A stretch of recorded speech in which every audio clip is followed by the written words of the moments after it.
We're curious to hear from you how that went, if you use Seek during the break. And if you're new to the group, please go online and find an app called Seek. And I'm gonna, after I finish the breakout rooms, I'm going to share my screen so you can see what it looks like. But it's a green leaf is the icon to look for. So it should be pretty easy to find regardless of if you have an Android or an iPhone.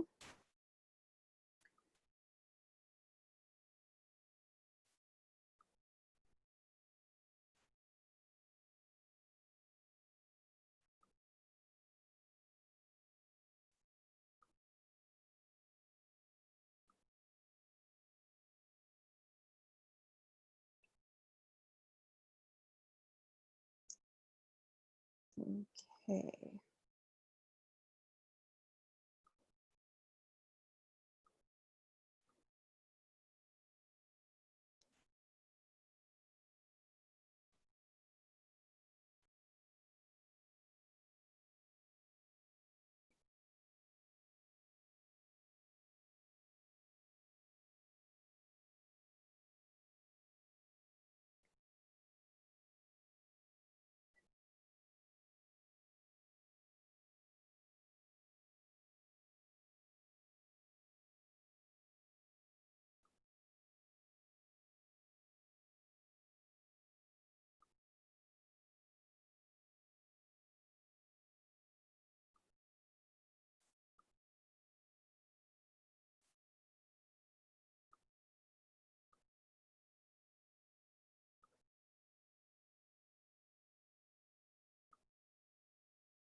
Thanks everyone for your patience. Almost done here. All right. So I see some questions coming in. So someone edited their photo. They had to do some cropping and zooming to get what they wanted from Seek. And someone found out that you can use a photo you've already taken in Seek, which is really great. Someone else shared out that they used it to identify several native things in their garden. That's awesome, including a quail. Still recognizing all the features, but fun. Had a little bit of trouble, looks like, identifying plants in my backyard, even after taking a few photos from different perspectives, but something to experiment more with. Some people are saying, well, it's great, we're gonna try it later if you weren't joining us this morning. And then someone actually said that your son tried to use it. Interesting, cool. And then a question at the top of my mind is accessibility to Seek or modification to the activity available if a student doesn't have access to a phone or reliable internet. So that's a great question. And so the ways that teachers have gotten around that, because I actually work in a number of schools, both in Maryland and in California, large school districts where a lot of students don't have phones or don't have easy access. So one thing I would recommend is being able to take a picture of however a student can. It doesn't have to be on a phone, right? But to be able to at least share a picture or look up a picture of something in their neighborhood and then share it with you. You can always enter any picture into Seek. So that's always an option, is to have students just share the photo with you as the teacher, and you can enter the information into Seek to then share that information with them. So I hope that answers your question. The other thing is, of course, you can always be sharing the information in Seek with your students by printing it out or exporting it, taking screenshots. So there are lots of ways to be doing that from the teacher to the student. Any other thoughts, questions? Also, feel free to unmute yourselves if you want to just speak up as we get started here. And I'm going to start the recording. Just a second. In my school district, we have a grant program, and a couple teachers and I had applied for a grant for a BioBlitz in the spring. And our plan was to use Seek, but it never happened because we went to distance learning. But we wanted to, try it out when we come back. But we were hoping, it would be sooner than later. But we'll see. Thank you for mentioning that, because the BioBlitz, could you explain a little bit more about what a BioBlitz is, what you know about it? for everyone? So the BioBlitz is where you're looking at the, the habitat or the environment. And for us, it was our schoolyard, and just basically counting everything in it during a certain portion of the day. And then going back to it periodically, and between the counting or the investigation, you would try to do things that would encourage, I guess, more diversity in your school habitat. So like if we would have a group of kids count how many, beneficial bugs they see, how many birds they see, how many native plants they see. And then we would make a plan with them to, well, how can we encourage more, native plants? How can we encourage more beneficial bugs? So that was the direction we were going. Awesome. Yeah. And so that's so BioBlitz is one of the main ways that these apps like Seek and iNaturalist have been used in the past, which is great. And again, it gives you an idea of the biodiversity that's around if you're just trying to identify as many organisms as possible within a particular time period. I think that there are so many ways to use this tool though. So a BioBlitz is just one of the ways that you can be using it to think about learning about, again, your local environment and ecosystems around you, which is awesome. And so the way we're using it is a little different, right? We're really thinking about using it as a way to identify things and then thinking about those within the context of the otter and our watershed specifically, right? And like, what are the interactions between the otter and potentially those other organisms that you're observing. And sorry, I'm trying to show you how you can mirror your phone onto your screen, and I think it froze. So let me try this one more time.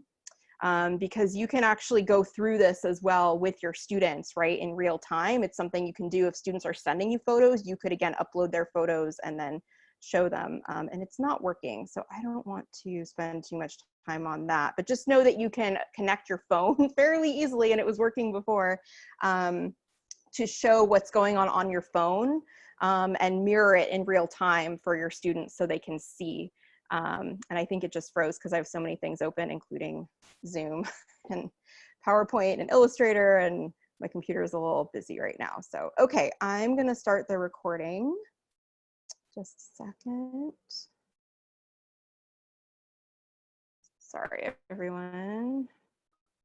But thank you for sharing out, Julie, about your experience with BioBlitz, and I hope you guys get to do those soon. It's a bummer that got delayed, and it's one of the really cool ways you can use this tool. Okay, so here we are.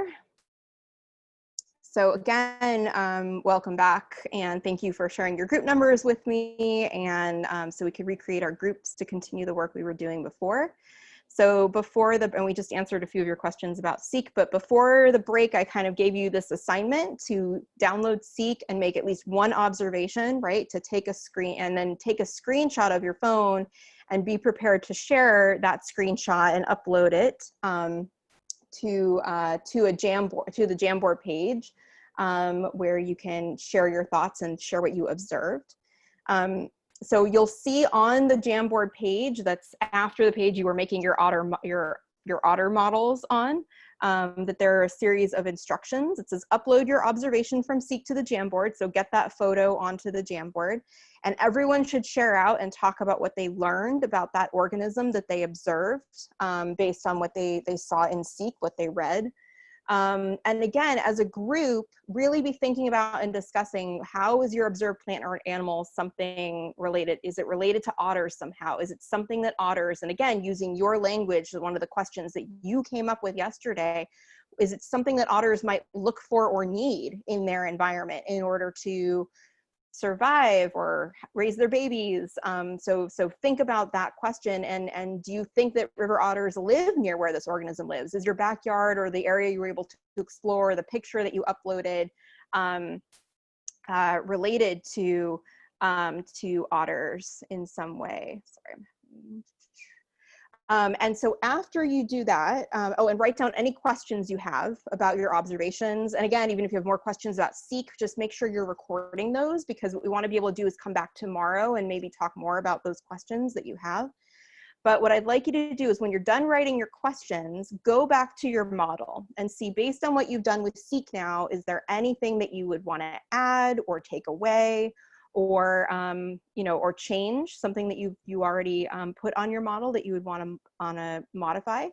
So that's you know, again, discuss with your group, agree on what's going on your Jamboard. Again, the ideas that are on that Jamboard, that's public space. It represents the entire group. So make sure you're all using your different color pens again, and sharing your ideas out so we can see how you're all collaborating and working together.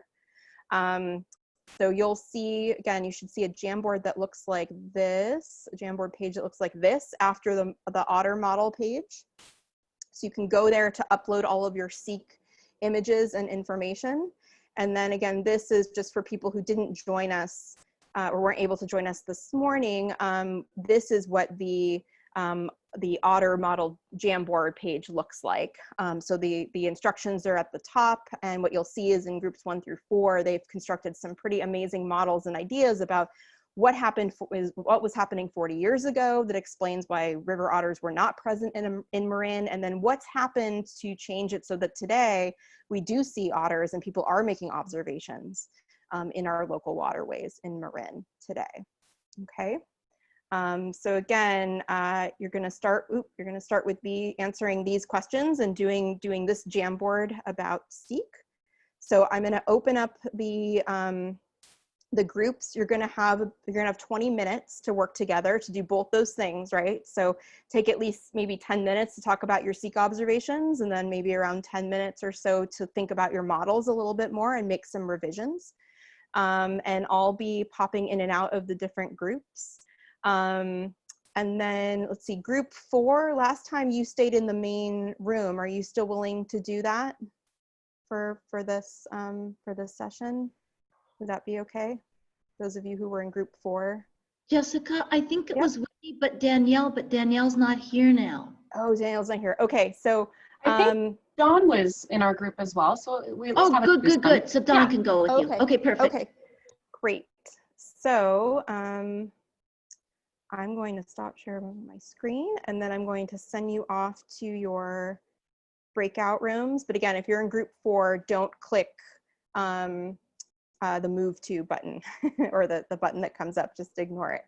Okay, so I'm going to open the rooms, and we'll see you in 20 minutes. So around 1:52.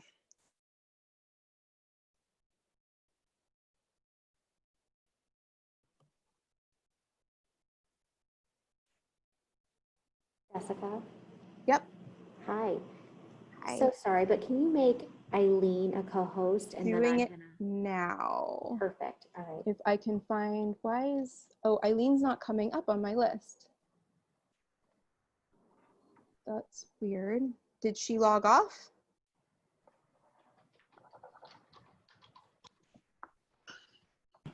You're right. It looked like she logged off, or maybe she went to a room. Yeah. No, I didn't assign her to a room. Let me ask her. Hey,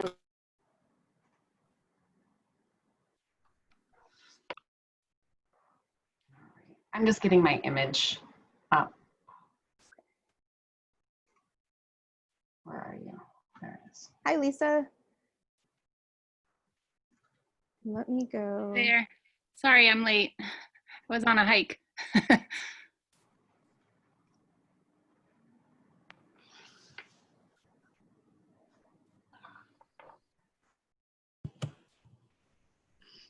I'm back. Jessica, she's back.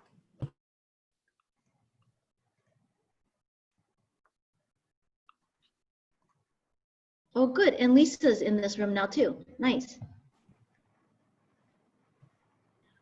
Okay.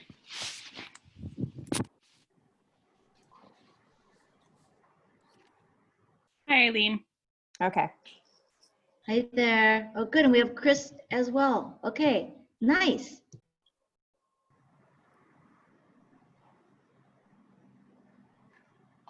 Uh-oh, Jessica, we can't hear you. Hi, Lisa.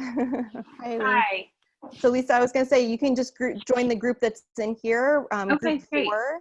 Yep, so we're working off the group 4 Jamboard Okay, great. that's Thanks. linked in the PowerPoint. Yep. Okay.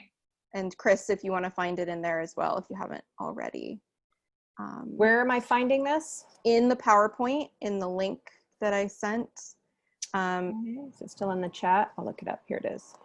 I think it's slide, it's either 16 or 18, I think. It's, Okay. oh, slide 19 now. So if you click on group 4, it will take you. And this whole Jamboard, which I'm new to, how does that get set up? So it's a free Google app, and so you can create new boards, and you can create lots of different pages on the boards. Wow. So here, let me. I'll have to check that out later. Yeah, let me share my screen. I'll grab the group 4 Jamboard and. Okay, so I have Share my the screen. slideshow here. What slide are you working on?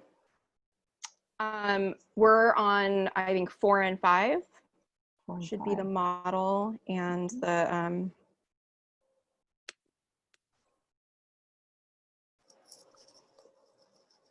Like, what do you know about river otters? That kind of thing?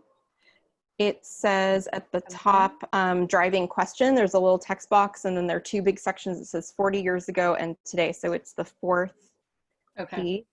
page.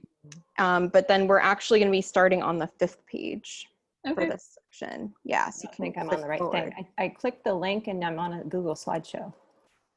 Oh, okay. Oh, if you go to slide 19. Lisa, are you It's also with us? I am. It's Okay. so hard when people come in late. I'm so sorry. Yeah, I'm It's Okay. okay. Well, Okay, We're so glad I'm you're on the here, Chris. Jamboard group. Well, sorry, it's been crazy with all these negotiations. It's horrible. no worries. It's All a right. crazy time. Okay. So I'm on the breakout room and I go to group 4. Correct. Yes. Okay. I found you. Yep. Yay. And so you're gonna forward to a slide. I'm sharing my screen now. There's this slide. Can you guys see this? Can you see the? So you're embedding these Jamboards within your Google Slides. Yes, you can link to them. That's Yep. amazing.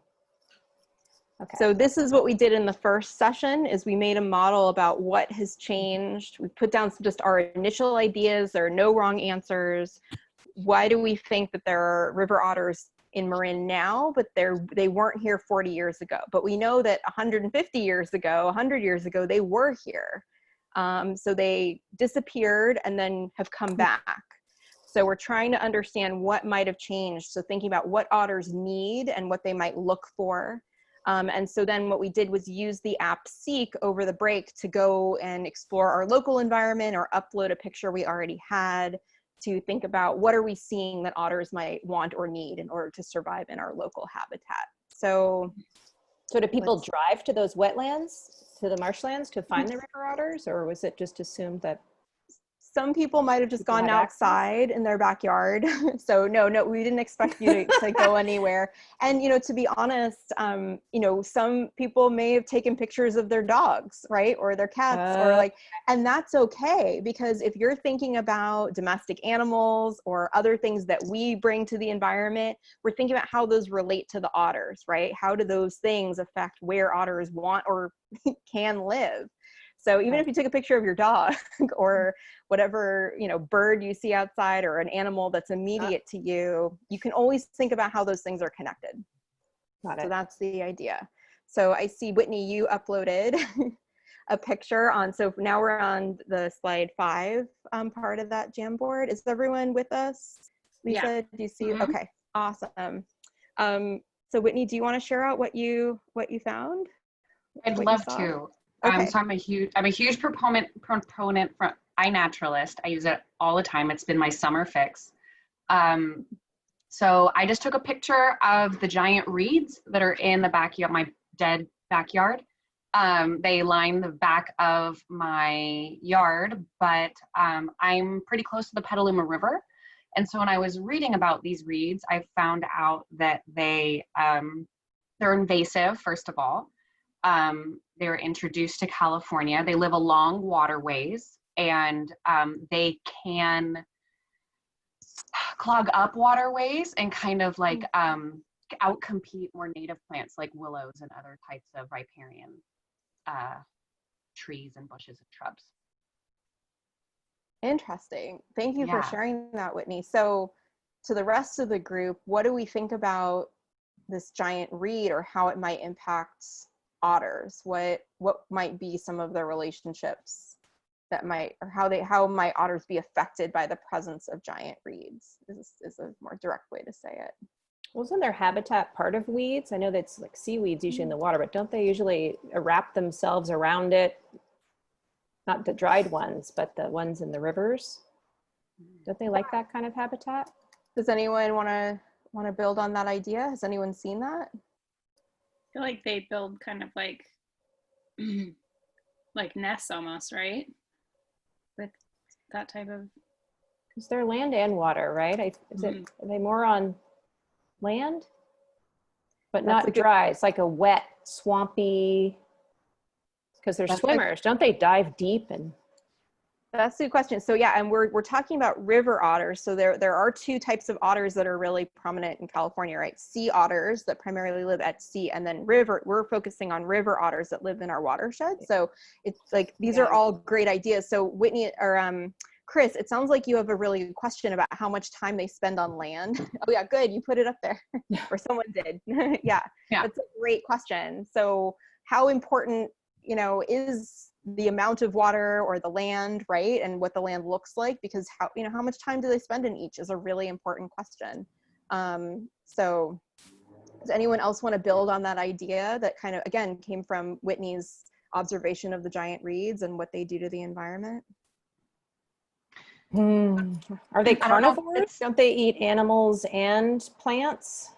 Are they omnivores, I guess? That's a great question. Do you want to write that one down on the Jamboard? So to write that down on the Jamboard, you can go over to the sticky note. You're talking to me? Oh, yes. Yeah. So am I on the Jamboard right now? I don't know. I can't see your screen. Our shared Jamboard, group number 4. I'm using your screen right now. Yeah. So what you want to do is open up that link. So let me just grab that link and put it in our chat so you can have a direct link to it in case you haven't opened it yet. Because it would be awesome to write down all those great questions that you have. So there's the link to the Jamboard. So you can open it up and then you'll be able to edit it as well. Okay. Did you see the chat? Yep. Okay, perfect. So And then then you're putting these links in for the kids throughout, do they already have it? We're using the same link throughout. This is the same link we've been using all week. That you set up like 3 days ago? Okay. Yeah. Yeah. Got it. And sorry, Lisa, were you going to add something to that idea? Sorry if you got cut off. I don't know. I had just said that, like, I have seen otters, kind of almost manipulating reeds like that to make like resting areas or nests almost, shelter, I guess. Yeah. So do we have any questions about the shelter or the types of materials they use? Like I personally haven't seen that. I'm curious about that. I guess we could say, do they build like shelters? Yeah. Yep. That are both wet and dry? I don't know. Oh, that's a really good question. Yeah, like where would their shelter be? Okay, I can add that. Yeah, thank you.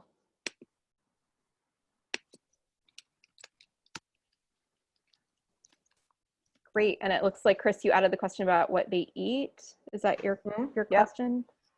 Perfect. All right, so going back to these giant reeds, again, thank you, Whitney, for making this observation. So how far was this from your house, or where did you make this observation? This is like, I could unplug my computer, walk on my deck, and you'd be able to see them. They're like in my backyard, but like I said, I'm super close to the river. So during the winter, we get a really high water table, and our soil is this really dense, hard, anaerobic clay. So we have a really high water table, and they love it. Mm-hmm. That's something else that I read is they need, like, they can grow in like salt water or fresh water. So they're into that kind of brackish environment similar to the sea otters. Do you see river otters near you in Petaluma? Not in the Petaluma River, which is actually a canal. I run along there sometimes. I've never seen them, but I've also never looked for them there because it always looks so gross. I was like, the river doesn't, an otter You'll be able to smell them. They're one of the smelliest animals on the planet, I think. A river otter? Are they? So I think otters are pretty smelly because of what they eat. Ooh, And they don't really clean each other. You know, they don't have that ritual from what I've heard. Interesting. Will you write that down as a question or a comment about how you would find them? About their stinky butts? Yeah, could you smell them? Is that one way? So the one thing that I've noticed is even if you go into iNaturalist, sometimes you won't see, like, people will make a river otter observation, and it's not an actual picture of a river otter, it's a picture of their scat, of their poop. And so they clearly leave their droppings in places sometimes where you can easily see them. And I think you're going to be learning more about that on Friday as well, when the river otter expert will be here. But I do wonder, maybe they're stinky too, because like where they're leaving their poop near their dens, or who knows? Like, I don't know. It's a good question. Okay. Yeah. What do they eat? What's their hygiene? Awesome. Cool. So the goal of this is, like, think about all the questions we've generated just from this one observation that Whitney made, which is pretty cool, right? So it started with just going out and learning about what is this thing in our backyard. There's, water there. Maybe this is river otter habitat, but could this affect river otters? So what do we think about how this would like the presence of the reed? Would it directly, like, how would it affect river otters? Like, would they want to live in these reeds? I think someone said maybe they use them to build their homes, or maybe they use plants to build their homes, but what are different ways that they might interact with the reeds? Well, when I let my reeds get really overgrown, I have to like maintain them like bamboo, but they'll kind of, the ones in the front that aren't supported, they'll kind of like bend over and they can like stretch out and like make a lot of shade. And like I said, the Wikipedia article said that they outcompete other more native plants. But could they maybe provide some shelter or cover for otters? Possibly. Would otters want that? They also grow really, really, like the rhizomes grow really dense and really thick together. And some of the reeds are like silver dollar in diameter, so they're pretty thick too. Explain so what you mean by rhizomes, just so everyone. So like the root system that kind of connects and spreads like little fingers. Oh, I have a question. Are otter like beaver? Do they have those big chompy teeth? That's a good question. Will you write that down? I will. Yeah, and why might they need those chompy teeth if they do, or if they don't? It's a great question.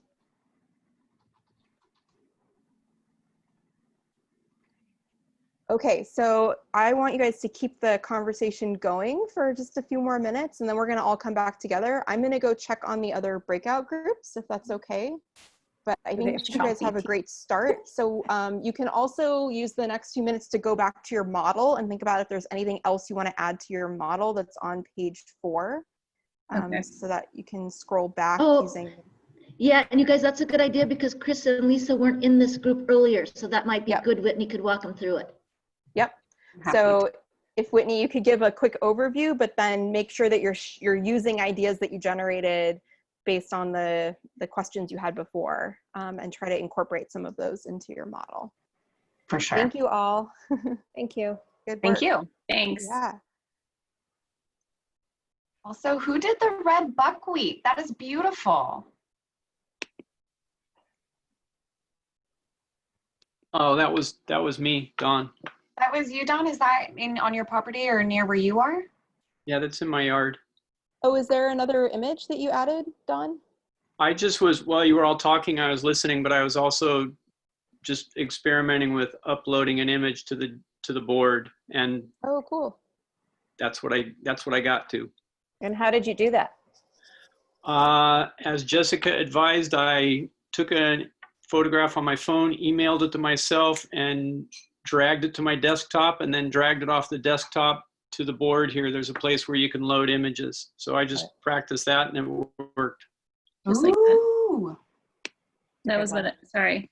I just found that one on my hike. Oh, it's a beautiful Western fence lizard. Wow. You got it. Now, one thing about the river otters, do they live with others, or are they kind of an independent animal? I think They're they mate, social. I think they mate for life, don't they? I don't know. I don't know about that. Not that it matters, but would they keep going back to the same spot? Like they have a family range or something like that, like meerkats or something. I don't know. Are they related to the weasel? They are in the Like- weasel family. Yeah, I thought they were kind of like a weasel or something. They're skunks. Their sinus cavity is very similar to like skunks. Hmm. They're like sea weasels. But I just wonder if they have a, consistent reproductive pattern. Like, would they go back to the same place to have their babies? Maybe that's why we haven't seen them. Maybe there was something that they found another place for a little while that worked. And then it was a consistent pattern of going back, That's a great You should question. write that question down. That's a really good one. Do It's they like migrate? the salmon, how they always go back to the same place. Yeah, that's a Right, good 'cause if- question. Yeah. Okay. So,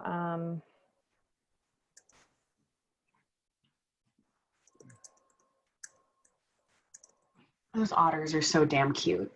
Sorry. Yeah. Now, related to that, I know that I can almost always count on starting to see them in January and February. And I noticed on one of the graphs that Jessica had put up that there's a seasonal pattern to their appearances. So not only, where do they go and do they nest, but also where are they in those months when they're not visible? yeah. Ooh. And I think they breed a lot. Like, I think they take care of, they should be related to the rabbit, but I think they take care of their young until they have a new batch, and then the young is sent out or something. I remember there being something. Okay, here we go.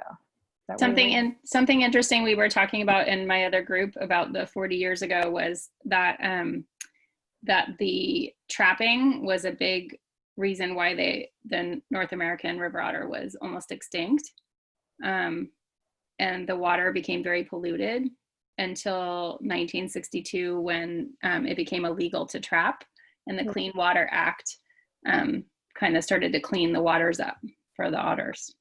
I mean, I imagine there's got to be some kind of a pollution issue here. Yeah. On that note, I'm gonna switch to share screen if I'm allowed to do. No, I don't have privileges. I don't have that power. But if you guys switch to our slide 4, where we were talking about those things, and let's see if maybe we can fit some of our new questions and observations on here. So if you go Jamboard and go to board 4, just one to the left, we were kind of talking about Danielle and I, and then Dawn was jumping in as well, of that we were thinking that pollution was also in some regulations for that, had a big play in that too. And then Danielle was talking about maybe pH balances or some kind of a water acidification or pollution kind of like on the invisible level. Which goes with the climate change too, I would imagine. Right. And I just kind of scribbled, so 40 years ago, maybe just the habitat itself is kind of what we were thinking. The food chain wasn't healthy. So there wasn't, and the plants weren't doing well in the water, first level consumers, second level consumers, so the otters weren't around. And then today we were saying increase in conservation efforts and kind of that expansion of conservation and preservation and monitoring, those sorts of levels. Very similar to what Chris and Lisa were just bringing up. And then what are the X's on the animals and plants? Dead. They're dead, they're gone. Dead, yeah. Got it. Okay. And then you have the choice to do this beautiful handwriting or to type on a sticky. Is that? Yes. Okay. Okay. You so guys did a good job. Is there This is pretty cool though, how you can interact. Kids can just interact. Yeah. At the same I'm time. kind of nervous about what my 7th and 8th graders would draw on this board. Yeah. But nothing that they don't already draw on their desks or my walls. So. Or I'm afraid of pictures they'll take and post. It's more my. I don't Well, know. yeah, that's, my district has this monitoring software that makes it a little bit less stress inducing, but yeah, if you can't watch their screens all the time. So from our observations and questions that we made on board 5, is there anything that we want to maybe add to or revise in this model? Anything about the amount, like a drought or amount of rainfall or precipitation? Did that come up at all? We didn't talk about climate or weather patterns. Another thing that came up was all the organizations that that helped kind of protect the habitat over the years for today to be the way that it is today. So we were talking about, I guess, malt and the there was a bunch of them that I had listed. I have to look at my list. But anyway, there was a bunch of organizations that worked hard in Marin to protect the environment so that they had what they needed to survive. And maybe that's why they're here today. Maybe like even reducing plastic somehow affects them. I don't know, but right, building being more fences. conscious. Yeah, keeping the vegetation, all the plants, you know, lush, and keeping the food chain going. It's just protecting the habitats. I have to look at my list. Do you want to add some of those in stickies, Lisa? Because on Yeah. slide 5, it says for our model, we have to review this slide, this board 4 model. Do we want to add something, take anything away, or change something that's already there based on what we've discussed?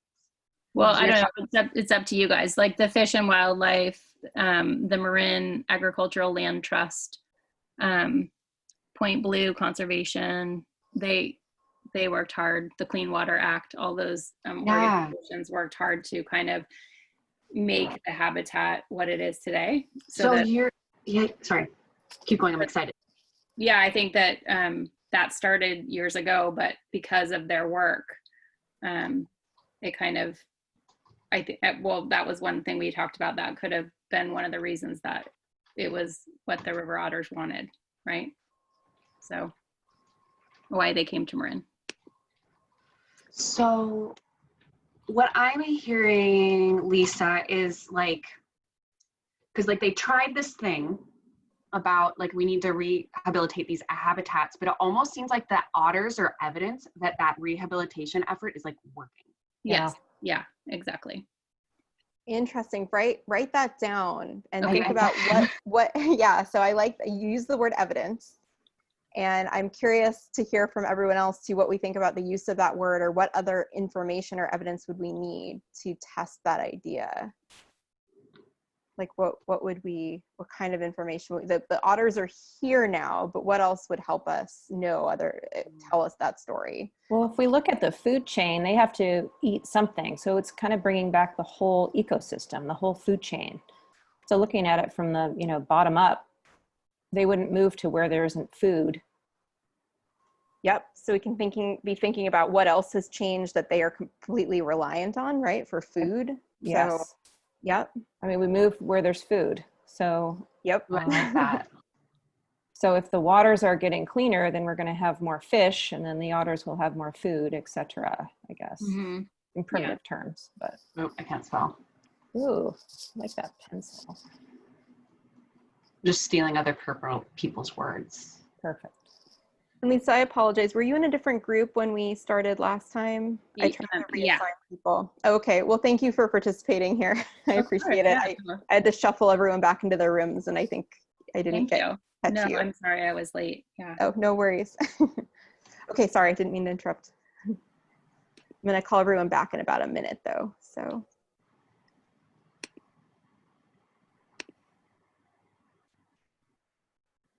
Oh.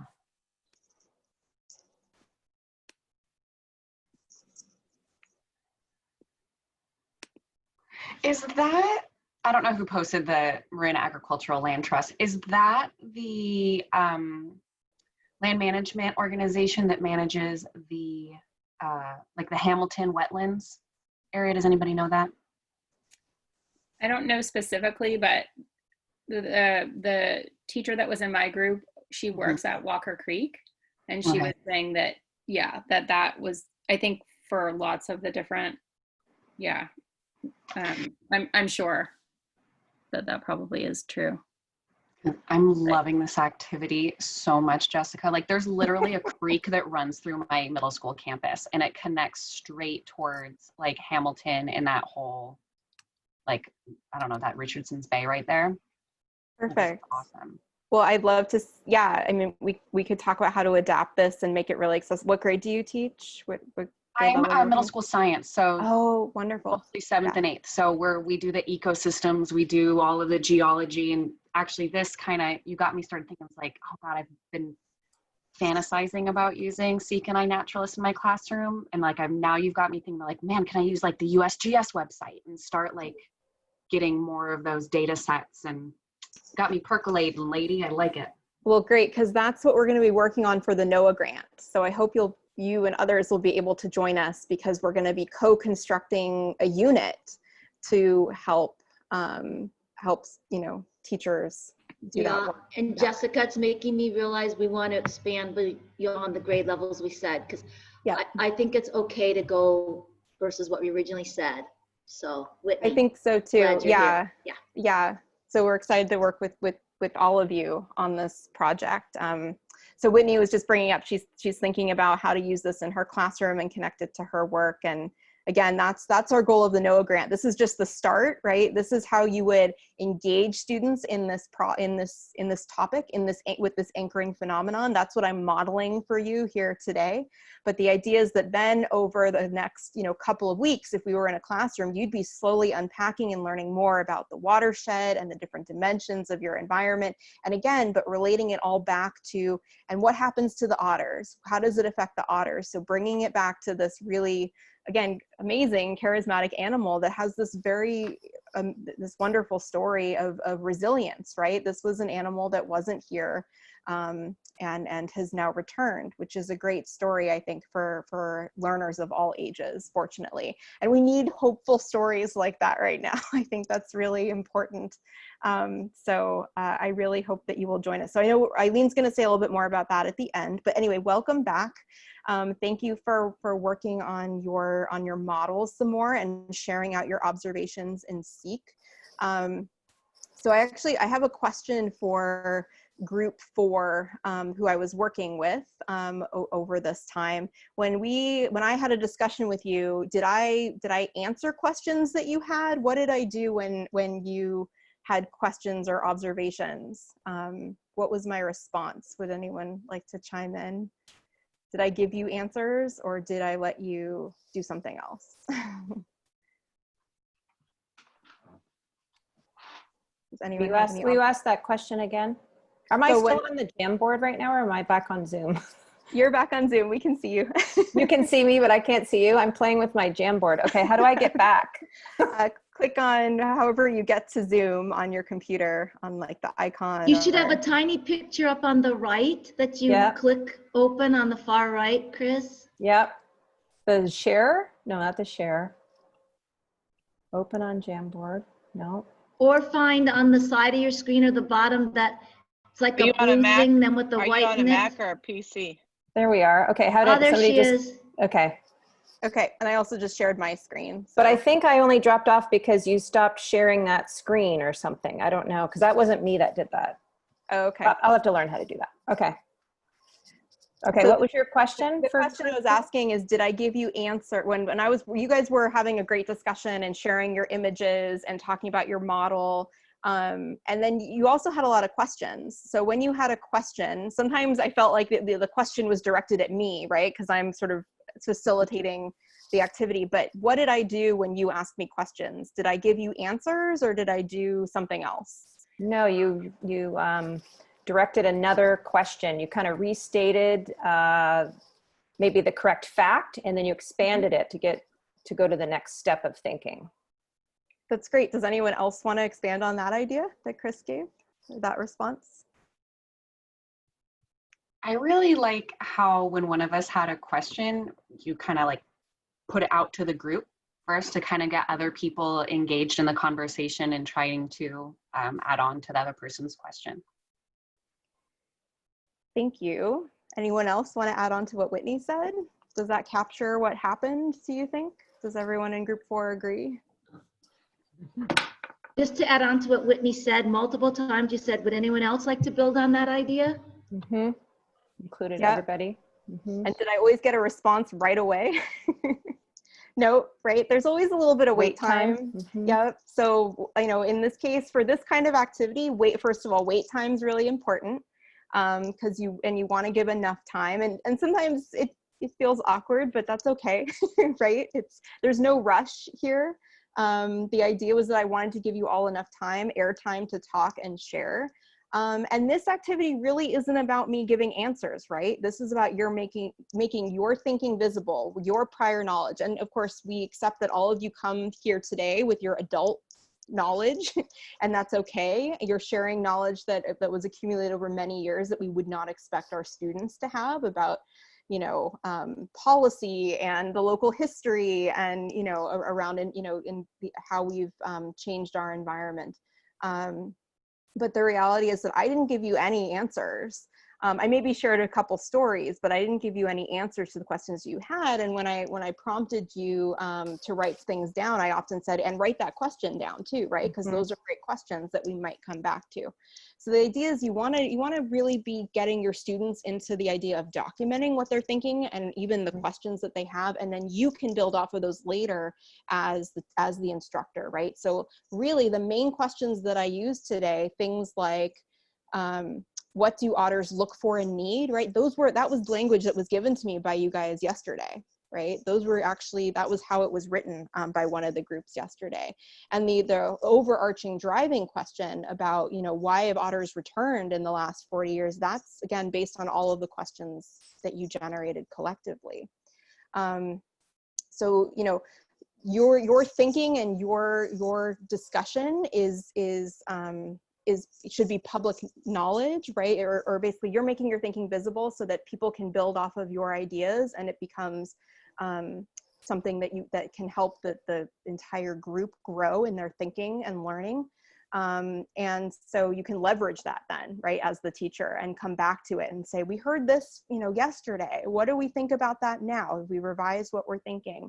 And so really when we talk about constructivist strategies or students constructing their own knowledge over time, those are the types of practices and teaching moves that are part of what that looks like, right? Is that you're not just giving answers, but you're asking students to synthesize and construct and respond to each other and their ideas that maybe they had 2 or 3 days ago, and thinking about how it might change over time. So I know we're running short on time today, unfortunately, but we'll be coming back together tomorrow to continue some more activities and building up this idea of otters in their ecosystem. But I just want to have a few closing points. So first of all, that seek can lead to a lot of awesome questions, some of which I heard in your different groups. Including things like, you know, what does this organism do to survive? What do they eat? What do they drink? What do they use for shelter? How many might live here? How many are here in my backyard or in my neighborhood?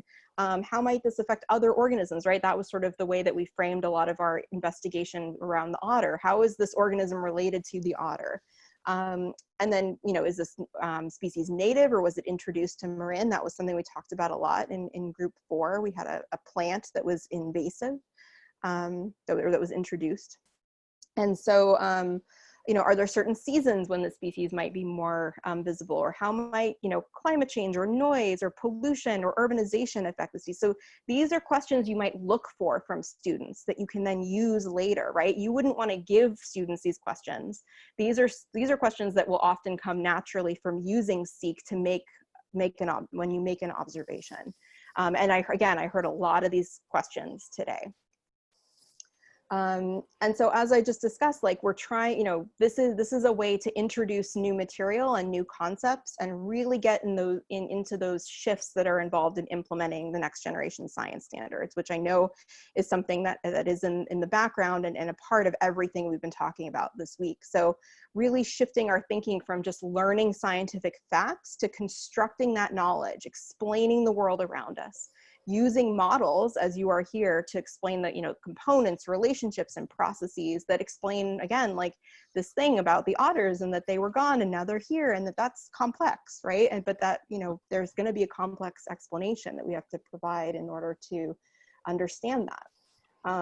Shift 2, that all students are involved in that scientific thinking, right? And so you're not just learning about science, but you're figuring things out, right? So we're figuring things out together about what do we think is important to learn about the otter and our local ecosystem in order to understand this phenomenon. And then finally, you know, shift 3, which is very much echoes shift 1 and 2, is that we go from rote to meaningful learning, right? This is learning in context that's like connected to something local. And we're not just learning steps of a process or about something. We're really trying to understand what's happening over time. And so, of course, today we used a lot of our science and engineering practices. So does anyone want to call out which ones they know we did today, just today in these 2 hours? Asking questions and defining problems. Asking questions, defining problems, number 1. What else did we do today? Developing and using models. We definitely developed and tried to start using a model, right, to explain what we know about otters. Anything else? Planning, carrying out investigations. How did we carry out an investigation? Yeah, so we went outside, right? We made some observations. We were going to investigate our local ecosystem, right? And yeah, and figure out what was there. Anything else? Analyzing and interpreting data. Yeah, so there were a couple of places where we may have done that, right? There was data in Seek, but there was also, remember the initial map that I showed you that shows the otter, just, you know, right. the historical otter range in 1995? That's data. You're interpreting that map, right? So anything else? Maybe constructing explanations.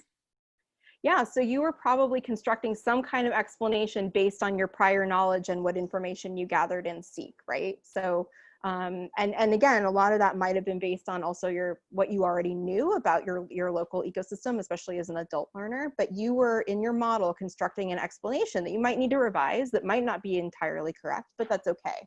You were starting to construct those explanations today.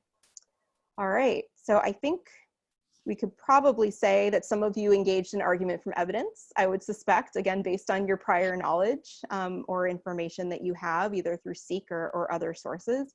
And you probably obtained and evaluated some information either from Seek or using some of that, the map and the information that I've provided. And you certainly were all communicating information, right, about what you knew and what you were thinking. So again, in these 2 relatively short hours, we hit, I think, pretty much on most of the science and engineering practices, which is pretty amazing. And it was great. And I saw all of you engaging in that work together. So thank you for that. So just really quickly, we're going to talk about this more tomorrow, but a lot of the practices and the ways that these activities were constructed come out of mainly 2 main sort of schools of thought and sets of practices right now. The Next Gen Storyline group out of Northwestern University, and also Ambitious Science Teaching, which is out of the University of Washington. And I'm going to be talking a little bit more about Ambitious Science Teaching tomorrow morning when we start. It's a great book if you don't have it already.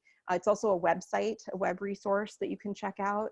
But a lot of these practices and the ways that I introduce this material to you echoes what is in both of these programs. And I think overall, what I just, this will be my last slide for today because I know we're out of time and Eileen has a few things she wants to take care of, but what we're really trying to do is move from just learning information, right? Parts of the story, bits of information, to really synthesizing information into knowledge, right? Knowledge that can help us understand the world around us. And someone mentioned webs earlier. Like, I really want to see was it you, Sarah? I see you nodding, yeah. So I really just want to know, I wish Seek could tell me about all the interconnections and relationships in my local ecosystem. And I am right there with you. That would be so awesome. But really, that's what we're constructing, right? Is this web of interactions and relationships in order to build our understanding of the river otter over time. So I will leave it there today and we'll pick up there tomorrow. And I really look forward to continue this work with you tomorrow. And I'm going to introduce some new tools, and we're going to discuss our models and share what we know some more. And Eileen, I'll hand it off to you. Yeah, thank you, Jessica. That was awesome. And I'm really excited. So I'm just going to ask everybody to do a quick thing, because I'm just trying to get a poll of like excitement of doing a unit. So can you go to reactions? And if you know that even after tomorrow, you would like to continue to do this and hopefully introduce it for something for your students to do, maybe not all year, but maybe all year, maybe for 3 months, maybe for 8 weeks, could you put the thumbs up in the reaction? Oh, or the clap like Julie, because we're just trying to figure out like how many people. And just so you know, on Friday, we have Megan Isidore coming from the River Otter Ecology Project. And she's going to talk about how we can have our kids and our parents and our families become river otter spotters. So that's something that will be incredibly exciting, so that families can get involved. And one of the reasons why we put this together, I think you guys know I am retired, but yeah, I'm here every day. But the reason is because when I keep reading the research, it says the kids have to be outside. And so we wanted to, knowing that Christina Lundy, and those of you that know Christina, she's moved on, you guys. She's a principal up in Novato. So very exciting. Her teachers are going to join us. They're going to, oh yeah, Katati. They're going to join us, and they're going to be a part of the NOAA grant. And the NOAA grant was basically written so that we could use Dr. Jessica Bean and be able to carry on and get some support with developing units and having teachers be able to work together as a team. So I just want to ask a question, and you can unmute yourselves and give a little input or write it in chat. Like if we were to carry on, usually the first time it's like a field trip, which we can't do, but would people, it's just kind of like a yes, Eileen, I would, or no thanks. Would you be able to come just like one Saturday in September? And I'll do a poll tomorrow, but I just kind of want to get a flavor before we develop it. Like just one Saturday, like 90 minutes virtual learning, so that we could kick it off. And then we were thinking like maybe 7 times throughout the course of the school year, a maximum of 1 hour after school, because we know you're going to be on Zooms and stuff.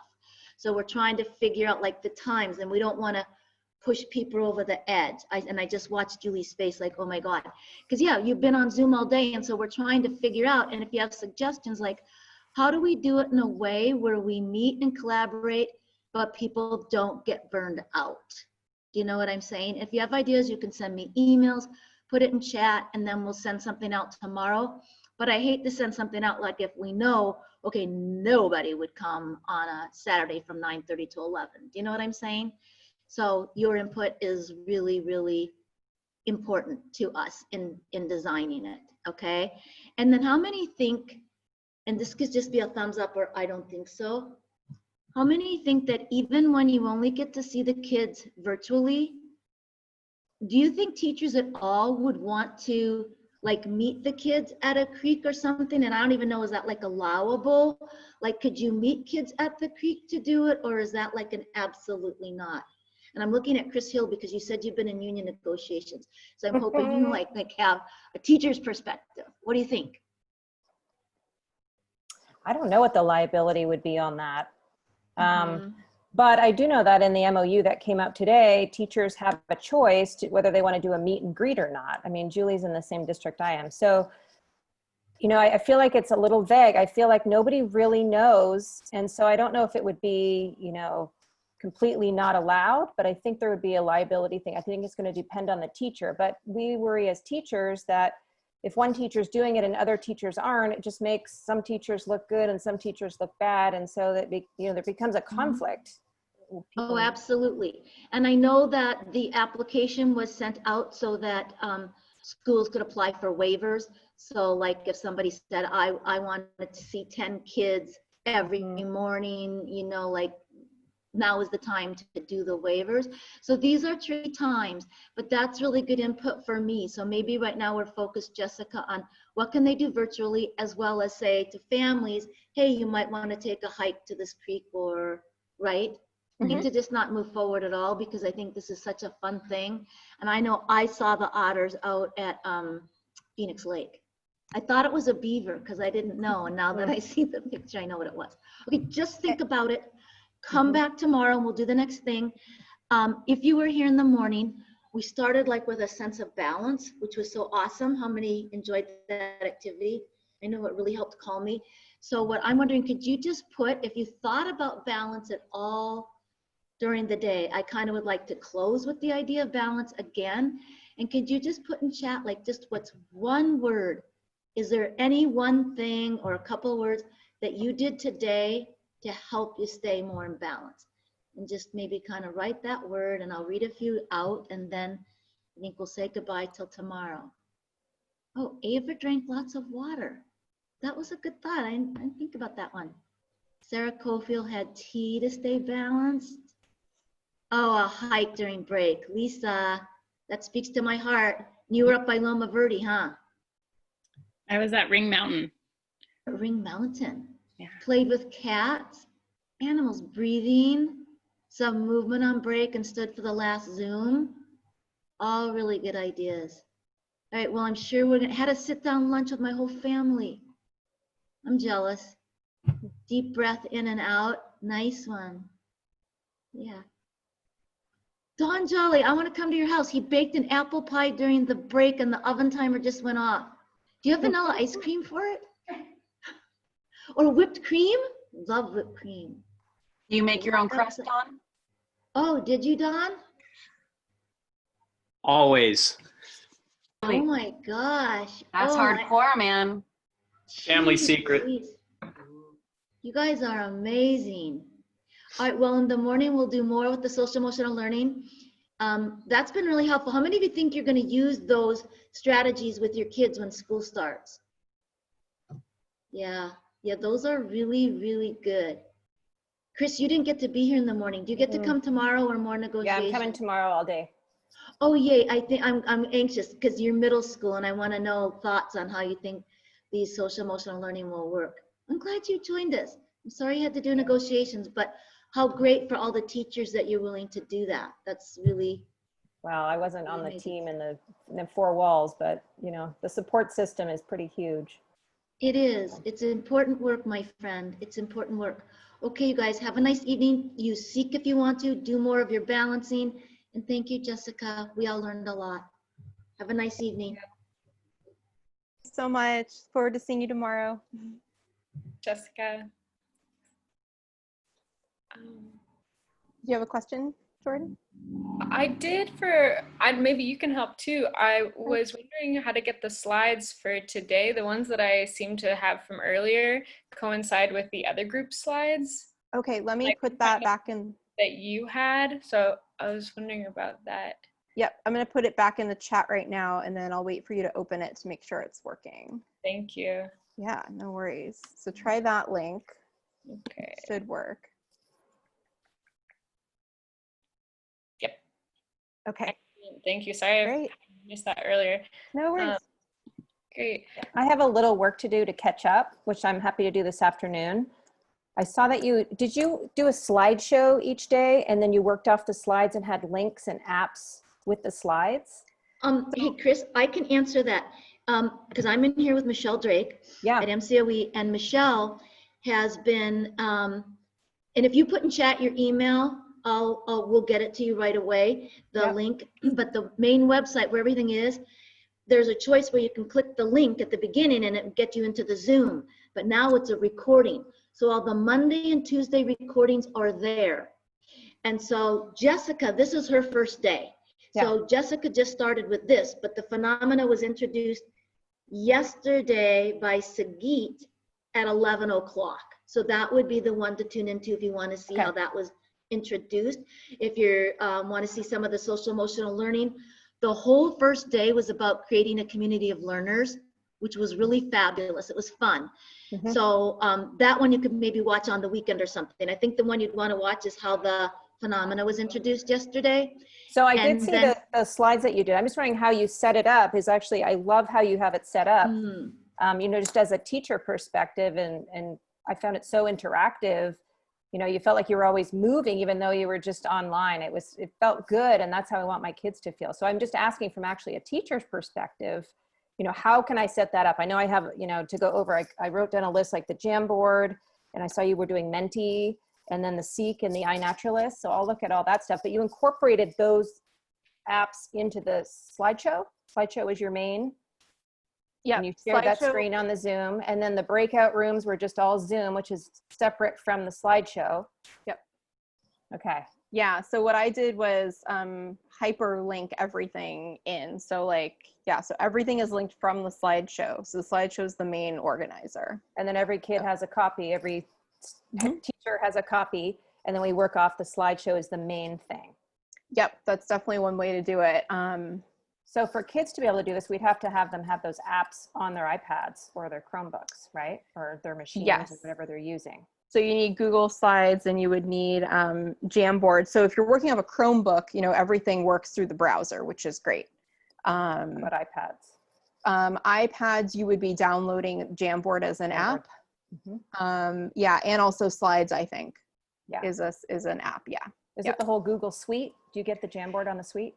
It's part of the suite, but I think you have to, if you're working on an iPad, you have to upload the app. Upload it separately. I'm going to stop the recording, Eileen. Is that okay? Unless you want this recorded. No, it's great. But I love that the questions are about the process, because that's what teachers need just as much as the others. I will leave it running then. Sorry, I just realized it was still running. No, it's okay. And just shut it off whenever you think appropriate. Okay, sounds good. Yeah, but that is a great question. So yeah, so if you're using like an iPad, you would have to make sure that they download all those different things. So use those apps individually, and then you can kind of bring it all together. Yeah. And the nice thing about Jamboard is that it is pretty, there aren't too many buttons, right? There's just that one thing on the side, and then you can slide between the different pages. Well, and then you can go back to it, right? So even 3 days later, it allows the kids to make connections to what they did before. I thought it was really good.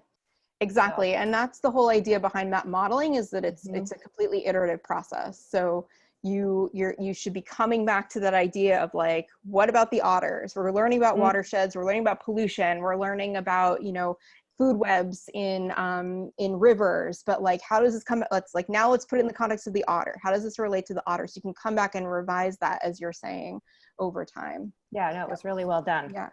Anyway, thank you. Nice. I'll put it in tonight and maybe bring more questions tomorrow. Great. No, and I hope you can join us, all of you, for the grant as well. Yeah, so think about the NOAA grant as well, if you have the bandwidth for that. It sounds like, I know all of you are so busy and things are crazy right now, but love to continue this work. Okay, thanks you guys. Yeah, thank you, Chris. Nice to meet you. Nice to meet you. Thank you, Jordan. Oh yeah, just if you have to go, that's okay. I just had a question. Go ahead. I was just wondering about the wanting to know more about the grant, and if it's like specifically advocated for online learning. We're going to adapt it for online learning as necessary, basically. So we've been given 3 years of funding to build up these resources with the community of teachers over 3 years. So obviously this year we're going to have to be and maybe even next year, we're going to be thinking about how is this adapted for online learning. But the idea is to really create that community so we can keep being responsive and hearing, this is your work and our co-constructed units and lessons. So, okay. Yeah. Okay. I'm wondering where there can be overlap. So I did work at Walker Creek, which is, under the umbrella of MCOE. And it seemed like folks there were totally unaware of this project, and it's brand new. Yeah, but I just I was just surprised maybe they just totally haven't been told yet. But I just see like great overlap for that being like curriculum support and development for outdoor education. I'm just wondering how should they just get in contact with, who would they? They can join us, Jordan. Oh, go ahead. When we do the grant, if they're so Jessica, so this is interesting, and we'd have to change it. Are they teachers? Are they naturalists? Tell me a little bit more. So they are naturalists, so not credentialed teachers. And then although perhaps what could happen is like our director